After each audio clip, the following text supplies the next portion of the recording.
Hello everyone, welcome to my channel से अभी with Ashok. Friends, आज हम बीएफएम के मॉड्यूल ए में चैप्टर नंबर 6 का पार्ट 2 करेंगे। तो फ्रेंड्स, ये चैप्टर ईसीजीसी से रिलेटेड है। पहले पार्ट में हमने रिस्क से रिलेटेड सारी बात कर ली थी कि रिस्क क्या होता है, हमें ईसीजीसी की ज़रूरत क्यों होती है, उन सब बातों को हम जान चुके हैं। इस लेक्चर में हम फिर से एक बार देखेंगे कि ईसीजीसी क्या होता है, ईसीजीसी का ऑब्जेक्टिव क्या होता है, कौन कौन सी पॉलिसियाँ ऑफर करता है ईसीजीसी, और कौन कौन सी गारंटियाँ जो बैंक के लिए ऑफर करता है वो कौन कौन सी हैं फ्रेंड्स। ओके, तो ये लेक्चर बेसिकली जो है रोल ऑफ ईसीजीसी, ईसीजीसी का क्या रोल है उसके बारे में होगा। तो इसमें फ्रेंड्स आगे जा करके एक कीवर्ड, एक जो है आपको ये वर्ड मिलेगा, टर्न की प्रोजेक्ट। तो इसको जान लेते हैं कि फ्रेंड टर्न की प्रोजेक्ट होता क्या है।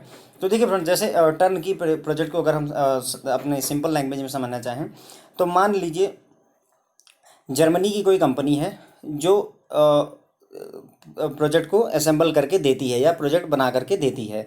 मान लीजिए इंडिया में कोई कंपनी है जो कि चाहती है कि इसको एक कार का मैन्युफैक्चरिंग प्लांट बना करके दे दिया जाए।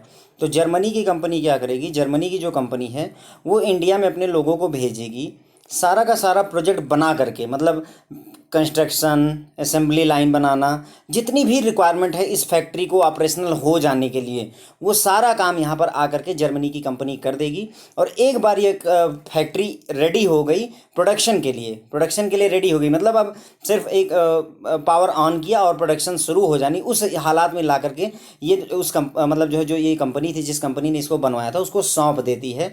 तो ये जो इस तरीके का जो ये काम होता है फ्रेंड्स, इसी को ही हम टर्न की प्रोजेक्ट कहते हैं। क्या कहते हैं फ्रेंड्स?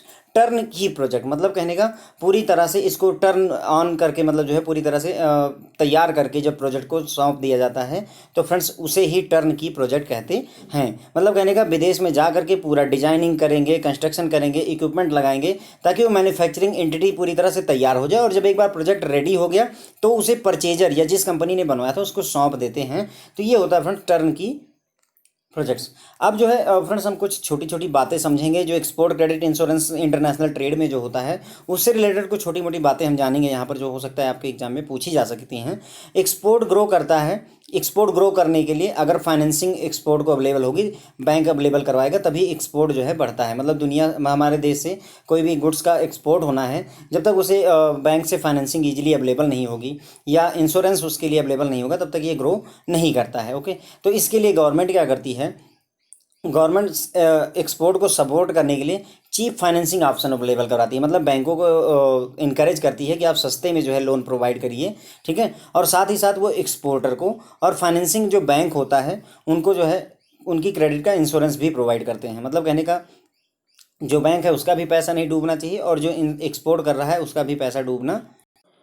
अब इसमें तो ये क्रेडिट इंश्योरेंस भी प्रोवाइड करते हैं। इसी टास्क के लिए ईसीजीसी होता है। तो इसी काम के लिए कंट्रियों ने क्या किया है, स्पेशल कॉर्पोरेशन सेटअप किए हुए हैं ताकि वो एक्सपोर्ट क्रेडिट इंश्योरेंस को प्रोवाइड कर सकें। मतलब कहने का जो बैंक हैं उनका भी पैसा क्रेडिट सुरक्षित रहना चाहिए, और जो एक्सपोर्टर है उसका भी जो है पैसा या उसका जो गुड्स डिलीवर हो रहा है उसका पैसा उसे मिल जाना चाहिए। इन बातों को श्योर करने के लिए ही डिफरेंट डिफरेंट कंट्रीज ने स्पेशल कॉर्पोरेशन बनाए हुए हैं जो क्रेडिट इंश्योरेंस प्रोवाइड करते हैं, एक्सपोर्ट क्रेडिट इंश्योरेंस। तो जैसे इंडिया में ईसीजीसी है, यूनाइटेड किंगडम में ईसीजीडी है। Okay, ECGC export credit guarantee corporation है, यहाँ एक्सपोर्ट क्रेडिट गारंटी डिपार्टमेंट है। ओके, यूनाइटेड स्टेट्स में एक्जिम बैंक यही काम करता है। यूएस में कौन सा क्या काम करेगा, एक्जिम। एक्जिम का फ्रेंड्स फुल फॉर्म होता है, एक्जिम का मतलब एक्स का मतलब एक्सपोर्ट और आईएम का मतलब होता है इम्पोर्ट। ओके, तो इसे एक्सपोर्ट इम्पोर्ट बैंक भी कह सकते हैं। तो ये इंडिया में ईसीजीसी हो गया। उसी तरीके से अंग्रेजों के यहाँ पर ध्यान रख लीजिएगा, ईसीसी की जगह पे डी कर दीजिएगा तो ईसीडीजी जीडी हो जाएगा, है ना। हमारे यहाँ ईसीजीसी होता है, जी सी की जगह पे डी कर दीजिए तो ये यूके वाला हो गया। और एक्जिम बैंक हमारे देश में भी है वैसे, लेकिन उसका काम अलग होता है। लेकिन यूनाइटेड स्टेट्स में एक्जिम बैंक ही जो है एक्सपोर्ट क्रेडिट इंश्योरेंस प्रोवाइड करता है। अब ऐसा नहीं है कि केवल ईसीजीसी ही जो है मतलब इंश्योरेंस प्रोवाइड करता है, दुनिया भर में कुछ इंश्योरेंस कंपनियां भी हैं जो एक्सपोर्ट क्रेडिट को इंश्योरेंस प्रोवाइड करते हैं। जैसे हमारे देश में न्यू इंडिया एश्योरेंस कंपनी जो है वो एक्सपोर्ट क्रेडिट इंश्योरेंस प्रोवाइड करती है। तो ईसीजीसी प्रोवाइड करता है, प्लस कुछ प्राइवेट कंपनियां भी, इंश्योरेंस कंपनियां जो हैं, जैसे इंश्योरेंस कंपनियां, प्राइवेट कंपनियां जो भी कहिए, न्यू इंडिया एश्योरेंस लिमिटेड जैसे, वो भी क्रेडिट इंश्योरेंस प्रोवाइड करती है। ओके फ्रेंड्स, उसके बाद में क्रेडिट इंश्योरेंस मिलने से क्या होता है कि जो लोन दे, जैसे बैंक को अगर गारंटी मिल गई कि जो आपका पैसा है वो सुरक्षित रहेगा, तो बैंक जहां 8% पर दे रहा था वहां पर वो 6% पर देना पसंद करेगा, क्योंकि उसे इस बात का अश्योरेंस हो गया कि चलो मेरा पैसा आएगा 6% लेकिन सुरक्षित रहेगा, इसलिए वो सस्ते में दे देते हैं। ओके, तो वही कह रहे हैं कि क्रेडिट इंश्योरेंस की वजह से जो कास्ट है बारोइंग की वो घट जाती है, क्योंकि जो गवर्नमेंट एजेंसी है जैसे ईसी जीसी जो है वो बियर करते हैं रिस्क को, रिस्क ऑफ डिफ़ॉल्ट, मतलब बायर या सेलर जो है अगर पैसे ना लौटाए, बैंक का डिफ़ॉल्ट हो जाए, तो उसे रिस्क ऑफ डिफ़ॉल्ट जो है कौन बियर करता है, गवर्नमेंट एजेंसियाँ जैसे ईसी जीसी बियर करती है। और इसमें जो इंश्योरेंस होता है ईसीजीसी जो इंश्योरेंस करता है फ्रेंड्स आपका ईसीजीसी, वो शेयरिंग बेसिस पर करता है, मतलब कहने का वो ये कहेगा कि 90% मैं बियर करूँगा, 10% बैंक वियर करेगा या एक्सपोर्टर वियर करेगा, तो इस तरीके से शेयरिंग बेसिस पर, कोई जरूरी नहीं कि 90% है, हो सकता है 80 और 20 का हो, वो डिपेंडिंग अपॉन पॉलिसी, कौन सी पॉलिसी है उसके ऊपर निर्भर करता है कि कितना कवरेज है। तो जो इंश्योरेंस होता है वो शेयरिंग बेसिस पर होता है। ओके फ्रेंड, तो हमने यहाँ पर कई सारी बातें समझ ली। टर्न की प्रोजेक्ट का हमने मतलब समझ लिया। टर्न की प्रोजेक्ट का मतलब ये हुआ कि अगर इंडिया में कोई प्रोजेक्ट बन करके कोई फैक्ट्री चलनी है, तो यहाँ से पूरा का पूरा मैन्युफैक्चरिंग होनी है, तो सारा सेटअप कंस्ट्रक्शन सब कुछ करके जब पूरी तरह से फैक्ट्री रेडी हो गई, तो जिसने बनवाई थी फैक्ट्री उसको उन्होंने सौंप देते हैं। तो ये जो इस तरीके का काम हुआ, ये विदेश से आकर के जो ये लोग करके जाते हैं, उन्हें इसी टास्क को ही हम टर्न की प्रोजेक्ट कहते हैं। ओके फ्रेंड्स, उसके बाद में हमने एक्सपोर्ट क्रेडिट, इंटरनेशनल ट्रेड में एक्सपोर्ट क्रेडिट इंश्योरेंस की जरूरत क्यों होती है, उस पर हमने देखा कि गवर्नमेंट जो है चीप फाइनेंसिंग अवेलेबल कराती है, बैंकों को जो है गारंटी प्रोवाइड करती है कि आपका पैसा नहीं डूबेगा, और एक्सपोर्टर को भी एश्योरेंस दिलवाती है, इंश्योरेंस दिलवाती है कि आपका पैसा नहीं लॉस होगा। ओके, इसी काम को एक्सपोर्ट क्रेडिट इंश्योरेंस के लिए ही कंट्रियों ने विभिन्न डिफरेंट स्पेशल कारपोरेशन बनाए हुए हैं। जैसे इंडिया में ईसीजीसी है, हमारे यूनाइटेड किंगडम में आपका ईसीजीडी है, यूनाइटेड स्टेट्स में एक्सपोर्ट इंपोर्ट बैंक या एक्जिम बैंक यही काम करता है।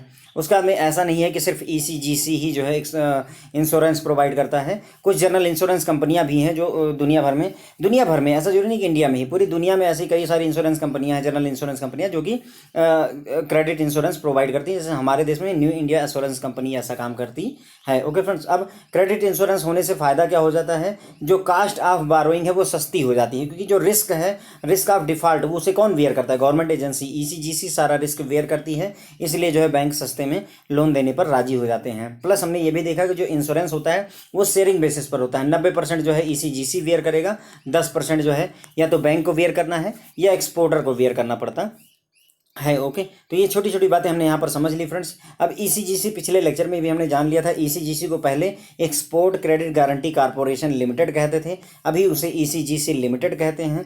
तो शुरुआत कैसे हुई थी, तो 1957 में 1957 में गवर्नमेंट ऑफ इंडिया ने इस्टेब्लिश, सबसे पहले ईसीजीसी नहीं बना था, सबसे पहले बना था ERIC, export risk insurance corporation.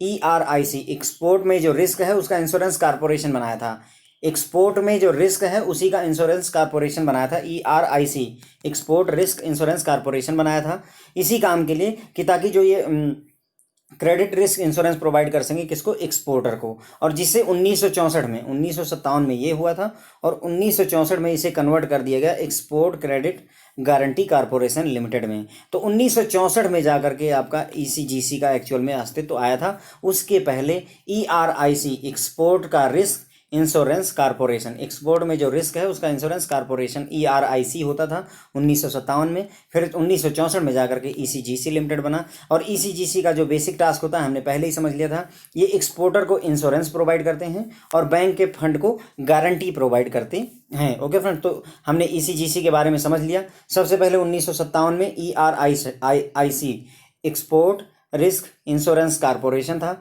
फिर 1964 में जाकर के इन्होंने इसे ECGC, export risk credit guarantee corporation में नाम चेंज कर दिया इसका। बेसिकली जो है इसका काम वही था, ये भी क्रेडिट रिस्क इंश्योरेंस प्रोवाइड करता था एक्सपोर्टर को, ये भी वही करते हैं, बस नाम चेंज कर दिया गया। और हमने ये भी समझ लिया कि ये इंश्योरेंस प्रोवाइड करते हैं एक्सपोर्टर को और बैंकों को गारंटी प्रोवाइड करते हैं। अब यहाँ पर अगला पॉइंट है हमारा, बेसिकली ऑब्जेक्टिव क्या है ECGC, export credit guarantee corporation का उद्देश्य क्या है। तो इसका उद्देश्य होता है इनकरेज करना या फैसिलिटेट करना ग्लोबलाइजेशन ऑफ इंडियाज ट्रेड, जो हमारे देश का व्यवसाय है, ट्रेड है, उसको ग्लोबलाइजेशन पूरी दुनिया में फैलाना।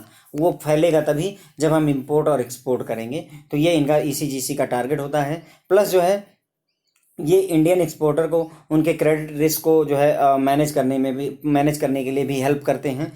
वो कैसे हेल्प करते हैं, तो टाइमली इन्फॉर्मेशन प्रोवाइड करेंगे कि जो बायर है, जो यहाँ पर इंपोर्टर है दूसरे देश में, उसकी वर्थीनेस कैसी है, वो पैसे लौटा पाएगा या नहीं लौटा पाएगा, जो बैंक उस देश में है वो वर्थी है या नहीं, जो कंट्री है उसमें भेजना है कि नहीं। जैसे कि पिछले कल हमने देखा था कि ECGC 7 फोल्ड क्लासिफिकेशन यूज करता है, जिसमें हमने A1, A2, B1, B2, उसके बाद में C1, C2 और D, ये 7 कैटेगरी देखी थी। जिसमें जो बी कैटेगरी थी ये आपकी मॉडरेट रिस्क कैटेगरी थी। ऊपर जा रहे थे moderate low risk, very low risk, है ना। और यहाँ से जैसे नीचे आए थे तो हमारा moderately high risk, very high risk हो गया था। ओके फ्रेंड, तो इनके बारे में भी जानकारी देता है कि किसी कंट्री में आपको पैसे मतलब आपको एक्सपोर्ट करना चाहिए, व्यवसाय करना चाहिए कि नहीं करना चाहिए, क्रेडिट वर्थीनेस कैसी है, बायर अच्छा है या नहीं है। ECGC इन सारी जानकारी को एक्सपोर्टर को प्रोवाइड करके हेल्प करता है। प्लस ECGC का जो बेसिक टारगेट होता है वो इंडियन एक्सपोर्टर को कोई अगर अनफॉर्सीन लॉस हो जाता है, जैसे क्या हुआ, फेलियर हो गया, बायर के एंड से बायर पैसे देने में फेल हो गया, बैंक फेल हो गया, या जो है कंट्री ऑफ बायर जिस कंट्री में बायर रहता है वहाँ पर कोई इम्पोजिशन लगा दी गई कि अब आप ये गुड्स एक्सपोर्ट या इंपोर्ट नहीं कर सकते, या इंपोर्ट किया है तो उसका पैसा नहीं पे कर सकते। तो इस तरीके की जो प्रॉब्लम्स होती हैं, अनफॉर्सीन लॉसेस होते हैं, उसके अगेंस्ट जो है ECGC प्रोटेक्शन प्रोवाइड करता है। ठीक है, उसके अलावा ये बैंकों और फाइनेंशियल इंस्टीट्यूशन को, जरूरी नहीं कि बैंक ही, जो financial NBFC non banking financial company होती हैं, फाइनेंशियल इंस्टीट्यूशन होते हैं, ये भी लोन देते हैं। तो बैंकों या फिर फाइनेंशियल इंस्टीट्यूशन को गारंटी प्रोवाइड करता है, जिसकी वजह से वो एक्सपोर्टर को चीप इंटरेस्ट रेट पर लोन ऑफर करते हैं फ्रेंड्स। ओके, तो ये हो गए जो आपके ये ECGC का अगर हम ऑब्जेक्टिव देखें तो पहला हमारे देश का जो व्यापार है, जो ट्रेड है, उसको पूरी दुनिया में फैलाना होता है। उसके बाद में फिर ये इसको फैलाने के लिए इंडियन एक्सपोर्टर की हेल्प करते हैं। ये बायर अच्छा है या नहीं अच्छा है, जिस देश में आप एक्सपोर्ट कर रहे हो वो अच्छा है या नहीं, जिस देश के बैंक के साथ आप डील करोगे वो पैसे दे पाएगा नहीं, ये सारी इन्फॉर्मेशन ये टाइमली प्रोवाइड करते हैं इंडियन एक्सपोर्टर को। प्लस अगर कोई अनफॉर्सिन लॉस हो जाए, बायर जो है पैसे नहीं दे पा रहा है, बायर का बैंक फेल हो गया, या कंट्री ने कोई जो है ऐसा अमेंडमेंट कर दिया लॉ में जिसकी वजह से वो एक्सपोर्ट कैंसिल हो गया या इंपोर्ट कैंसिल हो गया, तो उन सभी चीज़ों में जो अनफॉर्सिन लॉसेस होते हैं उससे प्रोटेक्शन प्रोवाइड करता है ECGC। उसके अलावा ये बैंकों को या फाइनेंशियल इंस्टीट्यूट को गारंटी प्रोवाइड करता है ताकि वो जो है चीप इंटरेस्ट रेट पर एक्सपोर्टर को लोन दे सकें। तो हमने ECGC का फ्रेंड्स ऑब्जेक्टिव भी समझ लिया। अब यहाँ पर आता है कि मेन एक्टिविटी ECGC क्या करता है। तो मैंने आपको पहले से ही बता रखा है कि 2 ही काम होते हैं इसको, एक्सपोर्टर को पॉलिसी ऑफर करता है और बैंकों को ये बेसिकली गारंटी प्रोवाइड करते हैं। मेन एक्टिविटी है policy for exporter and guarantee for banks. तो यहाँ पर जो ये एक्सपोर्टर को आपकी पॉलिसी ऑफर करते हैं फ्रेंड, तो इसके बहुत सारी पॉलिसियाँ हैं। यहाँ पर आप देखोगे तो 10-11 पॉलिसी ये ऑफर करते हैं। तो ये यहाँ पर बस हम केवल हल्का सा ब्रीफ इंट्रोडक्शन लेंगे और अगले लेक्चर में इसके बारे में हम डिटेल में चर्चा करेंगे। तो यहाँ पर अगर आपको ये ध्यान में नहीं चढ़ता है, याद नहीं होता, तो कोई बात नहीं, अगले लेक्चर में हम इन सब के बारे में डिटेल में डिस्कशन करेंगे। ओके, तो कौन कौन सी पॉलिसी ऑफर करता है ECGC एक्सपोर्टर को। तो जैसे स्टैंडर्ड पॉलिसी फॉर एक्सपोर्टर, मतलब एक तरीके से ये स्टैंडर्ड पॉलिसी है, ECGC ये सभी को ऑफर करता है। ओके, यानी कि कोई भी अगर एक्सपोर्टर चाहता है तो किसी स्पेसिफिक क्राइटेरिया की जरूरत नहीं, वो स्पेशल पॉलिसी ले लेगा ताकि उसका इंश्योरेंस कवर उसको मिल जाए। उसके बाद में दूसरा है स्मॉल एक्सपोर्टर पॉलिसी। ये स्मॉल एक्सपोर्टर के लिए होता है जिनका साल भर का, अगले 12 महीने में जिसका टर्नओवर 50 लाख से ऊपर नहीं होगा, उसे फ्रेंड्स हम स्मॉल एक्सपोर्टर कहते हैं, और ये पॉलिसी उनके लिए ही ऑफर होती है। तो एक तरीके से ये भी स्टैंडर्ड पॉलिसी ही है फ्रेंड्स, ये उसी का वेरिएंट है, एक तरीके से है स्टैंडर्ड पॉलिसी है, लेकिन केवल स्मॉल एक्सपोर्टर के लिए बनाई गई। जिनका टर्नओवर 50 लाख से कम है उनके लिए ऑफर की जाती है।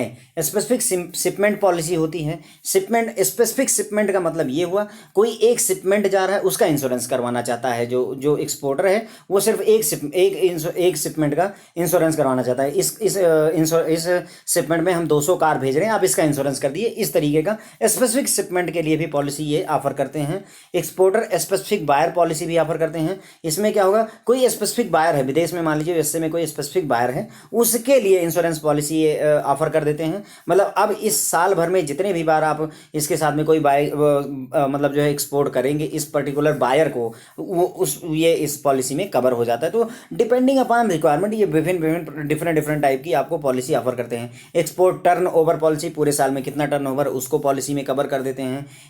बायर के एक्सपोजर पॉलिसी ऑफर करते हैं। कंसाइनमेंट, पर्टिकुलर कंसाइनमेंट के लिए भी पॉलिसी ऑफर करते हैं। अगर कोई मल्टीपल बायर है, जैसे यहाँ पर हमने देखा कि स्पेसिफिक बायर के लिए पॉलिसी थी, तो उसी तरीके से मल्टीपल बायर के लिए भी इन्होंने पॉलिसी ऑफर की है। मान लीजिए 6 बायर हैं अमेरिका में, उन 6 के लिए आप चाहते हो कि मेरी इंश्योरेंस पॉलिसी इशू हो जाए, तो वो भी ऑफर करते हैं। उसके अलावा आईटी इनेबल्ड सर्विस पॉलिसी, अब कई सारी कंपनियां हैं, जैसे मान लीजिए टीसीएस वगैरह हो गया या इन्फोसिस हो गई, विप्रो हो गई, ये क्या करती हैं, सर्विसेज ऑफर करती हैं, राइट। आईटी इनेबल्ड मतलब यहाँ पर हमारे देश में कंप्यूटर साइंटिस्ट, कंप्यूटर इंजीनियर बैठे होते हैं और वो विदेश के हो रहे काम को वर्चुअली यहाँ से करते हैं। ओके, तो उनके जो ये इस तरीके की भी पॉलिसी, इसके लिए भी ये आपको वो ऑफर करते हैं, इंश्योरेंस ऑफर करते हैं। Okay, IT enabled service policy single customer, इसको फ्रेंड्स साइड से लिखते हैं, ये एस फॉर होता है सिंगल कस्टमर, और आईटी का मतलब आईटी इनेबल्ड हो गया, SITES।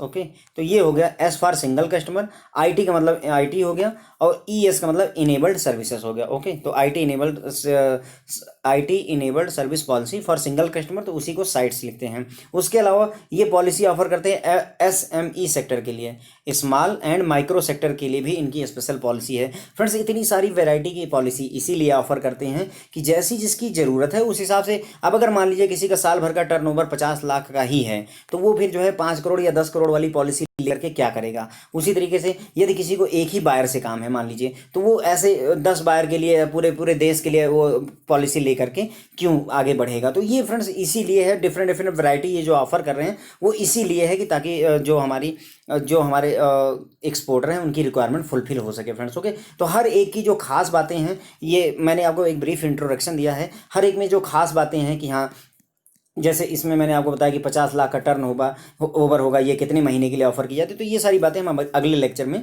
फ्रेंड्स देख लेंगे। ओके, इसके अलावा अब देखो ये इन्होंने क्या किया, हमने अभी तक आपको समझाया जो पॉलिसी ऑफर करता है। तो ECGC की मेन 2 एक्टिविटी है, एक तो एक्सपोर्टर को पॉलिसी ऑफर करें, वो हमने सारी देख ली। बैंकों को गारंटी भी ऑफर करते हैं, गारंटी या पॉलिसी बोल देते हैं ये, तो उसी के बारे में देखें। गारंटी या policy offered by ECGC to bank को जो ECGC गारंटियाँ ऑफर करते हैं उनके नाम है export credit insurance of bank, whole turnover packing credit. Okay, WT whole turnover packing credit. Okay, उसके बाद में export production finance guarantee. Friends, अगर आपको यहाँ पर ये चीज़ें याद नहीं हो रही हैं तो नथिंग टू वरी अबाउट, हम अगले लेक्चर में इन सब के बारे में डिटेल में हम चर्चा करेंगे, हर एक के बारे में डिटेल में चर्चा करें। यहाँ पर 2 कीवर्ड हैं जिनके बारे में मैं जरूर बताना चाहूँगा। देखिए, एक पैकिंग क्रेडिट हो गया, एक पोस्ट शिपमेंट क्रेडिट हो गया। ओके फ्रेंड, तो जैसे पैकिंग क्रेडिट कहिए या इसी को फ्रेंड्स प्री शिपमेंट कह दीजिए। प्री शिपमेंट का मतलब ये हुआ कि सामान जहाज में लदने से पहले, शिपमेंट नहीं हुई मतलब बंदरगाह में पहुंचने से पहले जितना टास्क हो रहा है फ्रेंड्स, उसे ही हम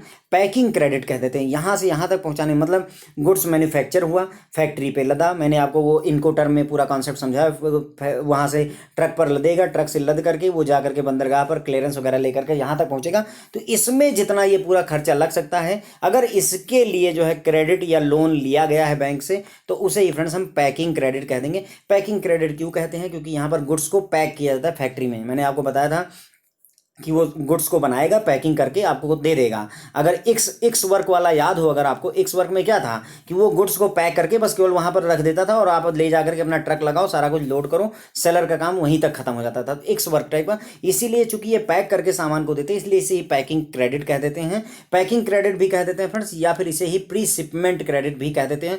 प्री शिपमेंट क्यों कह रहे हैं, क्योंकि अभी जहाज पे सामान लदा नहीं है, शिपमेंट हुई नहीं है। तो चाहे पैकिंग क्रेडिट कह लीजिए, चाहे प्री शिपमेंट क्रेडिट कह लीजिए, दोनों एक ही बात है। पोस्ट शिपमेंट क्रेडिट मतलब एक बार जहाज पे सामान लद गया, उसके आगे के जितने भी खर्चे हैं उसके लिए अगर क्रेडिट लिया गया, लोन लिया गया, तो उसे फ्रेंड्स हम पोस्ट शिपमेंट क्रेडिट कहते हैं। ओके फ्रेंड्स, तो एक्सपोर्ट क्रेडिट में देखिए ये पैकिंग क्रेडिट के लिए भी इंश्योरेंस ऑफर कर रहे हैं, पोस्ट शिपमेंट के लिए भी आपको इंश्योरेंस ऑफर कर रहे हैं। प्रोडक्शन हो रहा है जो सामान का, उसके लिए भी गारंटी ऑफर कर रहे हैं। एक्सपोर्ट फाइनेंस के लिए भी गारंटी दे रहे हैं। एक्सपोर्टर की परफॉर्मेंस के लिए भी इंडेमनिटी देते हैं। ओवरसीज लैंडिंग के लिए भी गारंटी देते हैं, ट्रांसफ़र की गारंटी। तो ये various kind of guarantee offer करते हैं। तो ये एक लेक्चर में फ्रेंड्स हम ये जो बैंकों के लिए ऑफर होता है उसको एक लेक्चर में देख लेंगे, और ये जो आपका ईसीजीसी जो एक्सपोर्टर को ऑफर करते हैं, इसको एक लेक्चर में देख लेंगे। ओके फ्रेंड, तो हमने ये देख लिया ईसीजीसी की मेन एक्टिविटी है एक्सपोर्टर को पॉलिसी ऑफर करना, बैंकों के जो क्रेडिट है उसको इंश्योरेंस प्रोवाइड करना। फिर हमने ऑब्जेक्टिव देख लिया था ईसीजीसी का, ग्लोबल जो है व्यापार हमारे देश का हर देश में फैले उसके लिए काम करना होता है। प्लस ये बायर अच्छा है या नहीं, देश में जहाँ भेज रहे हो अच्छा है या नहीं, बैंक पैसे लौटा पाएगा नहीं, ये सारी जानकारी प्रोवाइड करता है। प्लस अगर कोई अनफोर्सीन लॉस हो जाए, बैंकर मतलब जहाज डूब जाए या फिर जो है बैंकरप्ट हो जाए, वो जो आपका बायर है वो पैसे ना पे कर पाए, तो इन सभी चीज़ों से बचाता है ईसीजीसी। प्लस जो है ये बैंकों और फाइनेंशियल इंस्टीट्यूट को सस्ते रेट पर ऑफर करने के लिए गारंटी प्रोवाइड करता है, ताकि वो सस्ते रेट पर एक्सपोर्टर को जो है लोन ऑफर कर सकें फ्रेंड्स। ओके, उसके बाद में हमें ईसीजीसी लिमिटेड के बारे में भी देख लिया था। पहले एक्सपोर्ट में जो रिस्क है उसका इंश्योरेंस कॉर्पोरेशन होता था, ईआरआईसी, एक्सपोर्ट रिस्क इंश्योरेंस कॉर्पोरेशन होता था 1957 में। फिर उसको इन्होंने कन्वर्ट कर दिया उठा करके ईसीजीसी में। एक्सपोर्ट क्रेडिट गारंटी कॉर्पोरेशन 1964 में बना था, एक्सपोर्ट क्रेडिट गारंटी कॉर्पोरेशन, और बाद में इन्होंने इसको शॉर्ट फॉर्म में बदल करके एक नया नाम दे दिया ईसीजीसी लिमिटेड। और इसका जो बेसिक टास्क है मैंने आपको बता दिया, एक्सपोर्टर के लिए इंश्योरेंस प्रोवाइड करना और बैंकों के लिए गारंटी ऑफर करता है। फिर हमने छोटी छोटी बातें यहाँ पर सीखी थी, जैसे इंडिया में ईसीजीसी है, वैसे यूनाइटेड किंगडम में ईसीजीडी है, और यूएस में यही काम एक्जिम बैंक करता है। ओके, और हमने ये भी देखा था कि केवल ईसीजीसी नहीं, प्राइवेट या जनरल इंश्योरेंस कंपनियां जो है सरकारी भी हैं वो ऑफर करती हैं। न्यू इंडिया एश्योरेंस कंपनी जैसे हो गई। ईसीजीसी के अलावा जो जनरल इंश्योरेंस कंपनियां हैं वो भी एक्सपोर्ट क्रेडिट इंश्योरेंस प्रोवाइड करती हैं। ओके फ्रेंड, तो यहाँ पर हमने ये सारी बातें समझ ली हैं। टर्न की प्रोजेक्ट का भी मैंने आपको पूरा फंडा समझा दिया था। तो थैंक यू फ्रेंड्स, इसी के साथ मैं लेक्चर खत्म करूँगा। Thank you so much.